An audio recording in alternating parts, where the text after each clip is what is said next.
25শে December চিড়িয়াখানায় উপচে পড়া ভিড়, কিন্তু এ কি মানুষে সবথেকে আনন্দ দেওয়া শিম্পাঞ্জি বাবুর খাঁচাই বন্ধ। বাবু ও তার দলবলের কেরামত ও কসরত দেখতে প্রতিবারই ব্যাপক ভিড় হয় তার খাঁচার সামনে, কিন্তু এবার বাবুর খাঁচায় সংস্কারের কাজ চলার জন্য তা সম্পূর্ণ বন্ধ। তাই কিছুটা হতাশ হয়ে ফিরে যেতে হয় দর্শনার্থীদের। দেখার জন্য এখানে এসেছিলাম, এখন এসে দেখছি তো নো এন্ট্রি হয়ে আছে। খারাপ তো অবশ্যই লাগছে।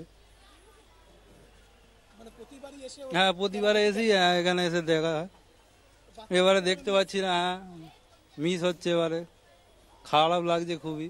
আগেও এসেছি, দেখার জন্যই এসেছি, কিন্তু দেখতে পাচ্ছি না, যেহেতু কাজ চলছে সেই জন্য আর দেখা হলো না, মন খারাপ।